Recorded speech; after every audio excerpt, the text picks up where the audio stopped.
210 ካሬ ላይ ያረፈ በጣም በዘመናዊ ሁኔታ የተሰራ ጽድት ጥንቅቅ ብሎ ሁሉ ፊኒሺንግ የተሰራ በሚያምር ሁኔታ ፊኒሺንግ ያለቀለት G+4 210 ካሬ ላይ ያረፈ በአቃቂ ቃሊቲ ቱሉ ዲምቱ ዓለም ባንክ ጽድት ያለ ቤት የመኖሪያ ቤት ለሽያጭ ይዤላችሁ ቀርብ ያለው ሰላም ጆን አጠቃላይ ኮሚሽን ስራ ነው።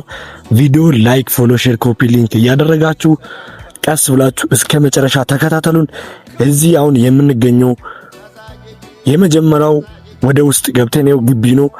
3 መኪና ማቆም የሚችል የራሱን የቻለ ግቢ ያለው ግራውንድ ላይ 7000 ሊትር ሮቶ የተቀመጠለት አራው ላይ ደግሞ 11000 ሊትር ሮቶ የተሰቀለለት በአጠቃላይ 18000 ሊትር ሮቶ የተገጠመለት ይሄ የምንገኘው ግራውንድ ላይ ያለው ሳሎኑ ነው።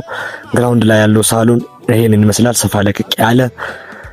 ይሄ ደግሞ ትራዲሽናል ኪችን ነው። እንደምትመለከቱት ኪችኑም ሰፋ ለቀቅ ያለ ኪችን ካቢኔት የተገጠመለት በጣም የሚያምር ቤት ነው ይዤላችሁ የመጣሁት። እቺ ደግሞ ስቶር ነች። እንደምትመለከቷት ስቶርም ሰፋ ለቀቅ ያለች። ይሄ ደግሞ መኝታ ቤት ነው። ግራውንድ ላይ ያለው መኝታ ቤት፣ ግራውንድ ላይ ያለው ሻወር፣ ሽንት ቤት ይሄንን ይመስላል። በመቀጠል እዚህ ጋር አንደኛ ወለል ላይ የምናገኘው ግድንግድ የሆነ ሳሎን ከና ኦፕን ኪችን ይገኛል እዚህ ጋር። ታዲያ ይሄ ቤት ቪዲዮ ረጅም ስለሆነ ለናንተ እያንዳንዱን ክላስ ለማስረዳት ሰዓቱ ስለማይበቃኝ እናንተ ቪዲዮን እስከ መጨረሻ ተከታተሉ።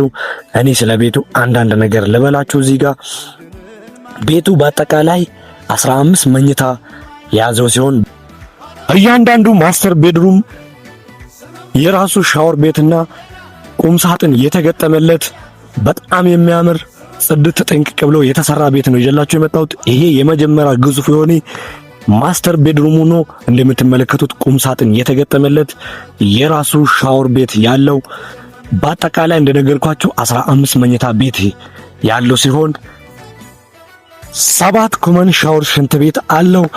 የራሱ አንዳንድ ዝግጅት ሲኖርባችሁ የምታዘጋጁ ሰፋ ለቀቅ ያለ አራ ላይ በጣም የሚያምር ቦታ ያለው ሲሆን የራሱ የጂም ቤትና ከጂም ስትወጡ ደግሞ ስቲም ቤት አለው። ይህም ቤት ቪዲዮን እስከ መጨረሻ ተከታተሉ።